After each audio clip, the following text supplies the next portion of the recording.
Hello and welcome to another edition of the eCW podcast. I'm your host, Brian Saal.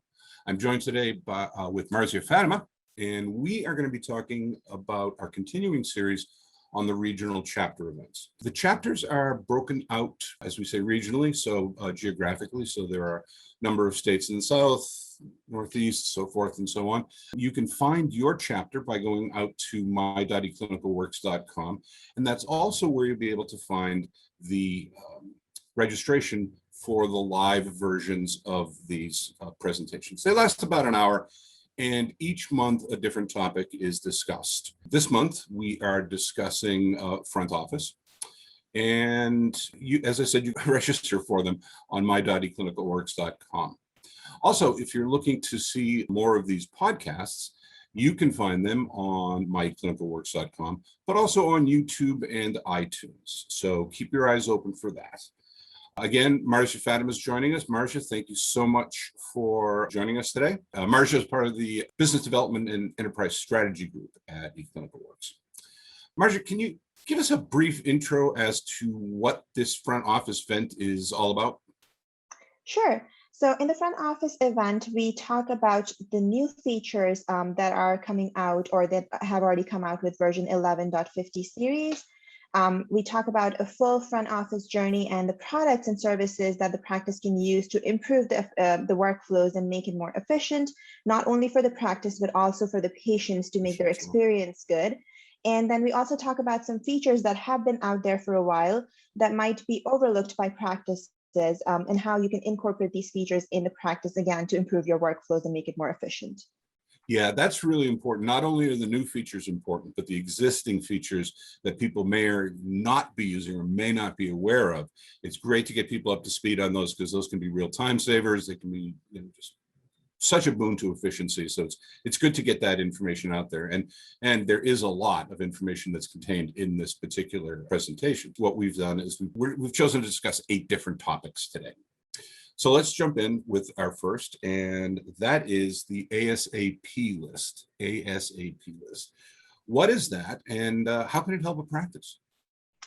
So ASAP list is a great new feature that can help you keep a list of the patients who want to see their provider before the next available appointment. So if any of your scheduled patient cancels, you now have the ability to pick a patient from your ASAP list and then offer them that open slot.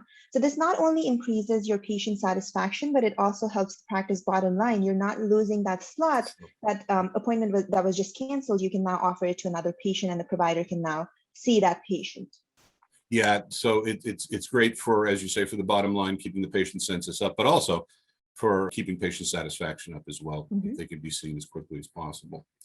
So when that patient arrives and checks in, the front office will see a list of global alerts. Have we added any additional functionality to global alerts?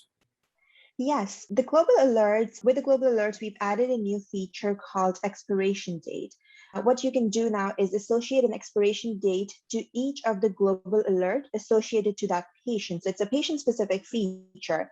Now, what happens is sometimes you would add a global alert and then you would have to manually take it out when it expires for that particular patient. You can now associate a date and it automatically takes it off of the patient's global list. So now it doesn't pop up in front of you every time you're opening the appointment screen if it doesn't apply to that patient anymore. So this saves you a lot of time and you won't see unnecessary pop-ups for those alerts that are no longer valid for the patient.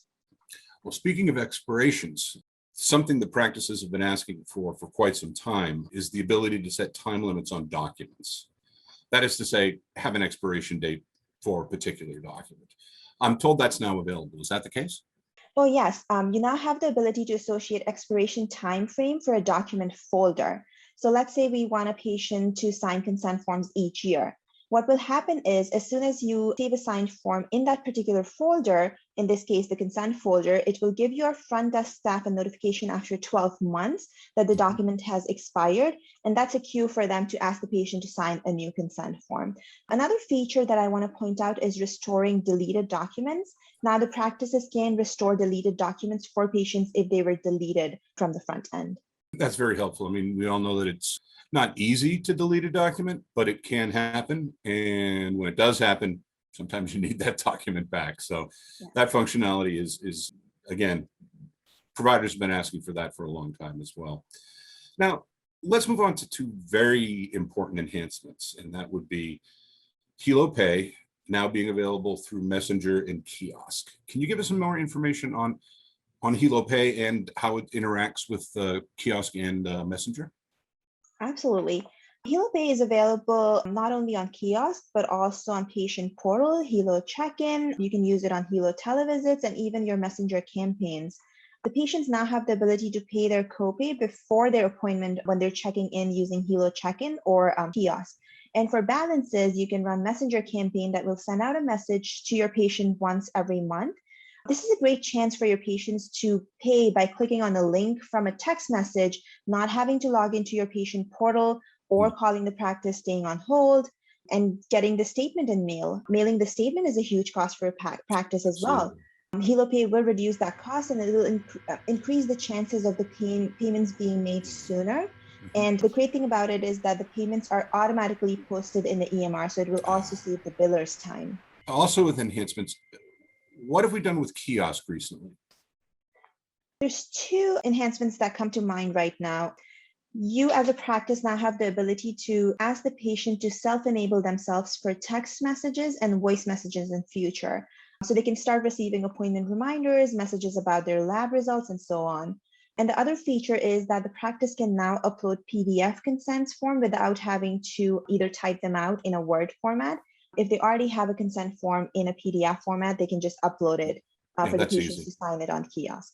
That makes it much easier, obviously. Lastly, eCW has outlined something that they are calling the 5 initiatives for 2021. Can you give us a little background on what those 5 initiatives are? Sure, Brian.